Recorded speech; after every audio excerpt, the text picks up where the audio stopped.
প্রিয় ছাত্রছাত্রীরা, আজ তোমাদের বোঝাবো চতুর্থ শ্রেণীর পেজ 59-এর 5 নম্বর অঙ্কটা। বলছে, আমতলা ফাঁড়িতে নেপাল কাকুর ব্যাগের দোকান। একটি ব্যাগ তৈরি করতে নেপাল কাকুর 370 টাকা খরচ হয়, কিন্তু তিনি একটি ব্যাগ 450 টাকা দিয়ে বিক্রি করেন। এরকম 1 ডজন ব্যাগ তৈরি করতে তার মোট কত খরচ হবে? ওই 1 ডজন ব্যাগ বিক্রি করে মোট কত টাকা পাবেন হিসাব করি। 1 ডজন ব্যাগ বিক্রি করে তিনি কত টাকা বেশি পাবেন? তাহলে করে দেখাচ্ছি, কী লিখবো আগে। নেপাল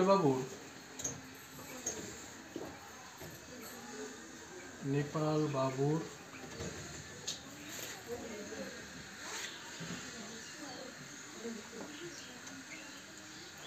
একটি ব্যাগ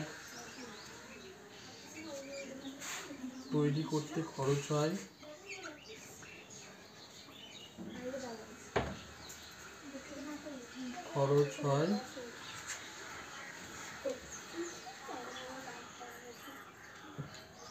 370 টাকা। নেপাল বাবুর 1 ডজন মানে কত? 1 ডজন মানে আগে উপরে লিখে নেব। 1 ডজন মানে হচ্ছে 12টি।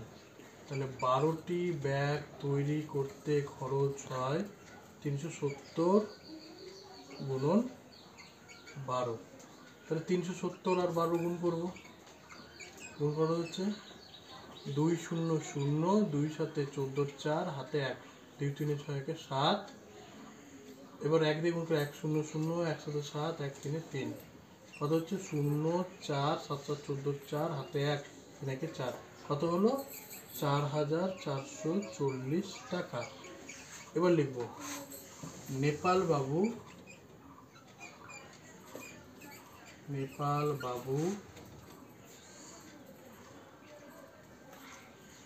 একটি ব্যাগ বিক্রি করেন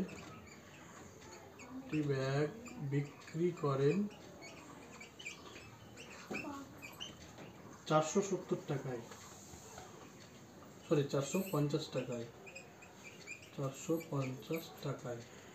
তাহলে 12টি ব্যাগ বিক্রি করেন 450 গুণন 12। তাহলে 450-এর সাথে 12 গুণ করব। 2 0 0, 2 5 10, হাতে 1, 2 4 1, 2 4 8 1 9। এবার 1 দিয়ে 450 গুণ করে কী হবে? 0 5 4 সমান 0 0 9 5 14 4, হাতে 1 5, কত করলো 5400 টাকা। তাই তো, এই অবধি করলাম। তাহলে নেপাল বাবু ব্যাগ তৈরি করতে খরচ হয় কত? 4440 টাকা, আর বিক্রি করানো হচ্ছে 5400 টাকা। এবার যেটা করব সেটা বলছে কত টাকা বেশি পেলেন। তাহলে কি করব? কি বের করতে হবে? তাহলে বিক্রি করলেন কত?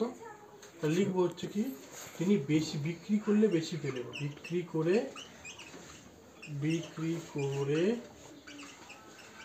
বেশি পেলেন। কি করতে হবে? তাহলে বিক্রি করে কত? 5400 টাকা বিক্রি করছিলেন, আর কত টাকাই করেছিলেন?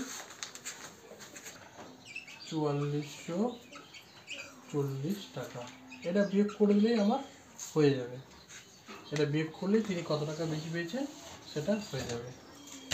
কত? 4440 বিয়োগ করলাম 0 10, 0 কি হচ্ছে 10, নিচে যেহেতু ছোট বড় সংখ্যা আছে, 10 থেকে 4 বদলে 6, হাতে 1, 4 এখানে 5, 14 থেকে 5 বাদ দিলে কত হবে?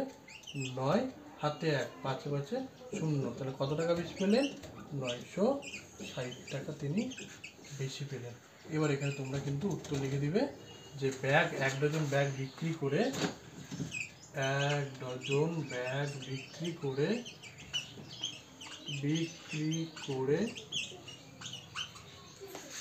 960 টাকা বেশি পেলে। 960 টাকা বেশি পেলে। এই ছিল তোমাদের এই 5 নম্বর অঙ্কটা।